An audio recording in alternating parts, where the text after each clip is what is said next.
Hello friends, बरायबाय Bodo Job Info official YouTube channel दा आसा खालामो गासिबो नोंथांमोना मोजाङै दङ। दा 15 आगस्टनि सिगां एकाउन्टआव रां हाबजोबगोन बेनो जाबाय नोंथांमोननि माखासे स्किम। दा बेनि सायावनो भिडिअ खालामदों आरो बेनो जाबाय सेल्फ हेल्प ग्रुप, बेनिफ्राय नोंथांमोननि अरुणोदय स्किम, बेनिफ्राय किसान, बेनिफ्राय आधार कार्ड लिंक खालामनाय बेंक एकाउन्ट। थ' बेनि सायाव डिटेल्सखौ लाबोदों। दा बेखायनो भिडिअखौ नोंथांमोना जोबजासिम नाय, एसेबो दाननाङा, स्किप खालामनाङा, नङाबा नोंथांमोना आन्दायनो हागौ। स' बेनिफ्राय मेसेज फैदों फैयाखै जोबनायथिं दङ, टेनसन दाला। बेखायनो भिडिअखौ जोबजासिम नाय, जोबनायथिं डिटेल्सआ दङ। दा बिनि सिगां जाय नोंथांमोना Bodo Job Info official YouTube चेनेलाव गोदानै फैदोंमोन, साबस्क्राइब खालामना ला, जेब्लायबो साख्रिनि आपडेट, सरकारि लन स्किमनि सायाव आपडेट मोननो हागोन। दा जों फैबाय किसाननि अफिसियेल साइटआव। स' बेयाव फैनाय लोगो लोगो नोंथांमोना गोबां सिगांनिफ्रायनो नेगासिनो दङ, बेनो जाबाय 17 किस्ति। दा 17 किस्तिखौ मोननो नोंथांमोना माखासे डिटेल्सखौ नायग्रोबानो जाबाय। दा 16 किस्तिखौ मोनदोंमोन 28 फेब्रुवारियाव, दा फैनो गोनां जाबाय नोंथांमोननिया 17 किस्ति। स' बेनिफ्राय बे स्किमा जाबाय सरकारि स्किम, स्पन्सर खालामनाय सेन्ट्रेल गभर्नमेन्टनिफ्राय थाइसेबो नोंथांमोना सरकारनो हरफिननाङा, बे जाबाय दानि सोलिबाय थानाय सरकारनि। बेखायनो 17 किस्तिखौ मोननो मा जागोन, दिनै 4 जुन, दिनैहाय इलेक्सन रिजाल्ट मोनसिगोन, सरकारखौ सोर दागोन दाया उननि बाथ्रा, नाथाय नोंथांमोना क्लियारलि दिनै मोनथिसिगोन जे सोर दागोन दाया। आरो बे दानि स्किमा जाबाय किसाना बिजेपि गभर्नमेन्टनि एबा दानि मदि सरकारनि होबाय थानाय। जुदि बिथांमोना सरकार दाफिनोबा बे स्किमा थाबाय थागोन आरो फैगौ बोसोरावबो नोंथांमोना 5 बोसोरसिम बेखौहाय मोनलांबाय थागोन, बेनो जाबाय किसान। आरो जुदि सरकारा सोलायोबा बे किसाना थागोन ना थाया, गोबां सोंथि जागोन नोंथांमोना जे बे स्किमा थागोन ना थाला। दा नायदो, जुदि सरकारा गोदान फैयोब्ला बिथांमोना बेफोरबायदि गुबुन गुबुन आबादारिफोरनि थाखाय गोदान स्किम लन्च खालामगोन आरो बेयाव नोंथांमोना एप्लाइ खालामनो हागोन।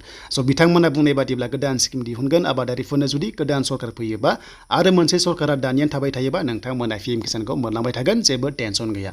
बे जाबाय दिनैनि आपडेट किसान। बेनिफ्राय माब्ला मोनगोन होनोब्ला दा सरकारा थाफिनबासो नोंथांमोना मोनसिगोन आरो थायाबा नोंथांमोना चान्सखौहाय नुहुराखै। स' बेनिफ्राय दिनै 4 जुन, दिनैहाय रिजाल्टआ गासिबो सोराङाव फैसिगोन।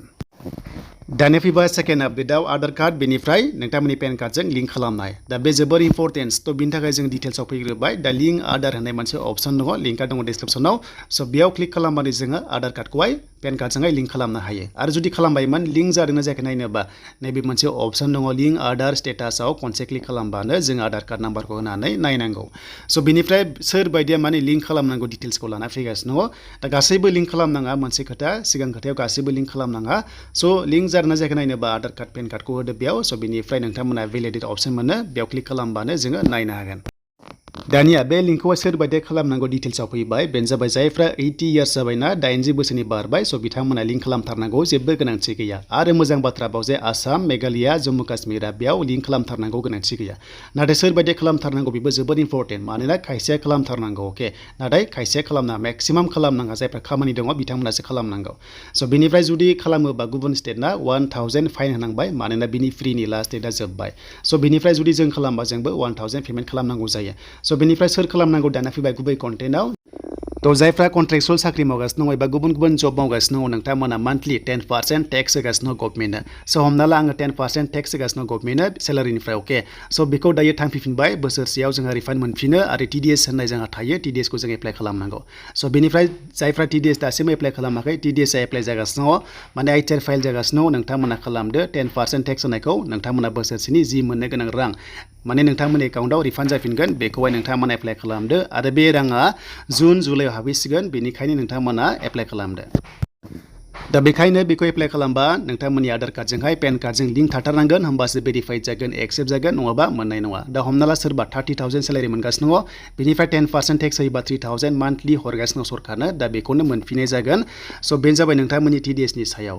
10 नोंथांमोना बुजिबाय, जायफ्रा साख्रि दङ बा नोंथांमोनाहाय साख्रि कन्ट्रेक्चुवेल मावगासिनो दङ, नोंथांमोना कम्पालसरि लिंक खालामथारनांगोन आधार कार्ड पेन कार्ड।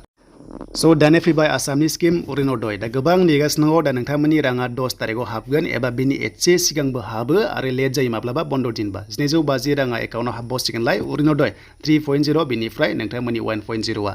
आरो बे स्किमा आसामनि, बेखायनो इलेक्सन जेननाय देरहानायजों खुनु खोथा गैया, नोंथांमोना बेखौहाय 2022 सिम मोनलांबाय थागोन। आरो 3.0आबो गोदान फर्म साबमिटआ जाथारसिगोन आरो जेब्ला जायो नोंथांमोना आपडेटखौ मोनगोन। आरो बे जायोबा अफलाइनसो जागोन, बियो अनलाइन जाया, अके। स' नोंथांमोना गासिबो डकुमेन्टसखौ डकुमेन्ट्सखौ रेडि खालामबानो जाबाय बेनिफ्राय फैबाय जोबनायाव MMUa स्किम एबा नोंथांमोननि ग्रुपनि मेम्बार्सफोरनि आइजोफोरनि राङारि अनसुंथाइ बेनो जाबाय 10,000 स' गोबां कमेन्ट्स खालामगासिनो दङ जे नोंथांमोना मोनगोन 15 आगस्टनि सिगां 10,000खौ मोनगोन बेनो जाबाय CMआ बुंदों दा नोंथांमोना 15 आगस्टनि सिगां मोनगोन बेखायनो नोंथांमोनाहाय SMS मोनदों आरो मोनाखै दा जायफ्रा मोनाखै गोबां कमेन्ट्स खालामगासिनो दङ मा जागोन थ' जेबो गिनांगौ गैया नोंथांमोननिया हमना ला BO बा सिलेब लेभेलाव खायसेया फर्म साबमिटआ एसे लेट जादों बेनिखायनो ब्लक अफिसाव एसे लेट सहैदों दा जायफ्रा सिगां सहैदों बिथांमोननिखौ आपल'ड खालामगासिनो दङ ब्लक लेभेलाव अके स' बिनिफ्राय नोंथांमोना दा BCDC गोबां थायो नालाय मोनसे ब्लकनि आन्दाराव बेखायनो खायसे लेट जादों दा बेखायनो एसे लेट जादों मेसेजखौ नोंथांमोना लासैनो मोनलांबाय थागोन रावबो थालांनाय नङा मानोना फर्म साबमिट खालामनायाव गासैबो फन नाम्बारखौ होदों आरो फन नाम्बारा एक्टिभ थानांगोन रिसार्ज गैयाबा रिसार्ज होबानो जाबाय मेसेज मोननो थाखाय आरो जेब्ला मोनो स' नोंथांमोना गोजोनगोन दा बेनिफ्राय मोनिफ्राय जेबो टेनसन लानाङा मोनलांबाय थागोन 15 आगस्टनि सिगां एकाउन्टआव हाबगोन